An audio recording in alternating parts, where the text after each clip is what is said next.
Hello everybody, and welcome to another puzzle challenge video with ChessUniversity.com. This is Ryan Murphy, and as we've been in the habit of doing recently, I'm going to show the solution to yesterday's puzzle challenge before proceeding with the new one for the day. And since we're past the halfway point of the week, everywhere around the world now, today's puzzle is going to be a medium difficulty, so we're looking at, say, under 1500 for intermediate players. But we'll get to that after the solution to yesterday's puzzle, which you see on the screen before you. So if you have not already solved this, if you're looking at this fresh, you can take a moment here to pause and find the best move for white. It's white to play and win. Okay. It's a very common tactical pattern that occurs in the opening, can occur in the middle game. It's just very, very common. You got to know this one. So black's queen on d6 is unprotected. Unprotected pieces are often subject to tactical tricks, basically, and that's the whole reason this tactic works. So we notice that our queen is opposing the opponent's queen, bishop's in the way, so we simply play bishop captures pawn check, removing the only thing that was in between the queens, and now after black either takes the bishop or moves the king to h8, we will grab the queen, and we will have a winning material advantage. So hopefully you guys solved that one. And again, that was the last of the easy puzzles for the week. So just bishop takes h7, and then queen takes d6. Alright, so now we can proceed with the new puzzle. So moving on. And like I said, this next one's going to be slightly more difficult, but it's going to be black to play and win. And there is only one way for black to win here. I mean, well, black is already like clearly better no matter what, because black's a pawn up, black has really good pieces.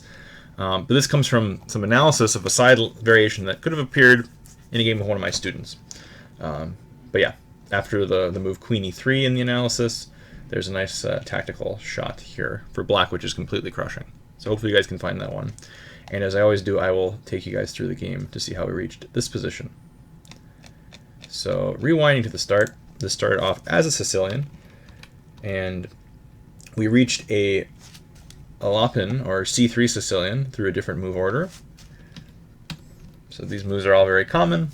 White has this advanced pawn center, but black is going to try to chip away at it slowly with d6, knight c6, e6, and try to challenge the center and leave white with an overextended pawn on e5 or an isolated pawn on d4. So black's trying to reach a superior pawn structure, and white's trying to attack on the king side. When you have a pawn on e5, you're supposed to try to attack on the king side because that's where you have more space.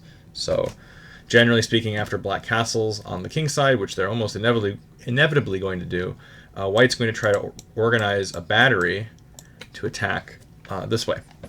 That's a very common feature of this opening. So e6 played, bishop c4, d6, as I mentioned, challenging the e5 pawn, castles, bishop e7, queen to e2.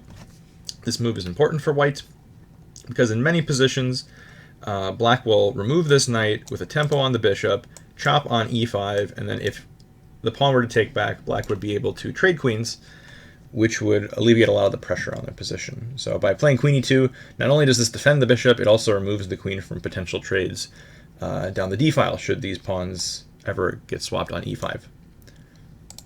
So black castles, knight to c3, and now black inflicts some damage on white's pawn structure by first taking on e5 and then on c3.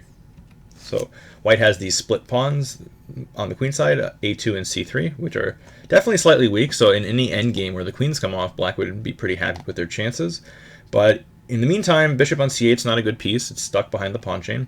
And as I mentioned earlier, white has this idea of trying to attack on this diagonal by rerouting the bishop and the queen. So black definitely has to proceed with caution here.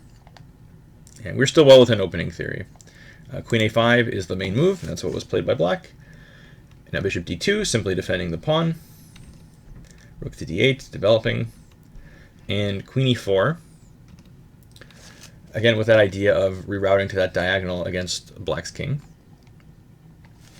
The most popular move here is actually rook fe1, but queen e4 is definitely a logical move. Black played queen a4, very sneaky. This simply pins the bishop to the queen, so makes it very difficult for white to reroute the bishop without swapping queens. And here white plays what is apparently a novelty, but like one of the most obvious moves in the position, knight g5, threatening checkmate in a couple moves. So for example, if black does nothing here, they're just going to get mated like this. So they have to deal with it. really the only way to deal with it is, well, there's two. I guess you could either take the knight, which I think gives white very good long-term chances because of the two bishops. Alternatively, g6 is the other way to play it. And now there's some tactical issues for white where they'd have to deal with the pawn on e5 being kind of loose because the queen is guarding both the pawn and the bishop. Also, bishop on d2 is loose. So you might think bishop f4 would be a move here, but then anyway, black could consider playing the move knight takes e5. There's other moves as well, but this is just to show. And then removing the defender of this guy. And we just have a very messy position here. But okay. Anyway, yeah, queen f3 was played instead, which is a big mistake after this move g6. As I said, bishop f4 would be an interesting way for white to just defend the pawn, and black could try to win it anyway using tactics, but white would have interesting compensation. But instead, after queen f3, this just hangs the pawn. And it is trying to obviously counterattack and threaten queen takes f7, queen takes h7 with mate. The problem is knight takes e5 defends the f7 square, so there is no queen takes f7 here. And now after queen h3, h5, preventing the queen from coming down here, bishop to b3 with tempo. Black missed a very, I would say, natural move, an obvious move here, which makes life very difficult for white, which is the move queen to g4. Simply, black has stolen a free pawn in the center, and so going into some endgame is very logical, I think. And it's also very, very difficult to avoid this queen trade, which is why I think it's so annoying and why black should have considered it here. Because you might think, like, oh, you know, the bishop is hanging, why can't I just move my queen to e3? And that's where today's puzzle comes in. So this is the question that prompts the position, and this is, again, black to play and win using some nice little trick.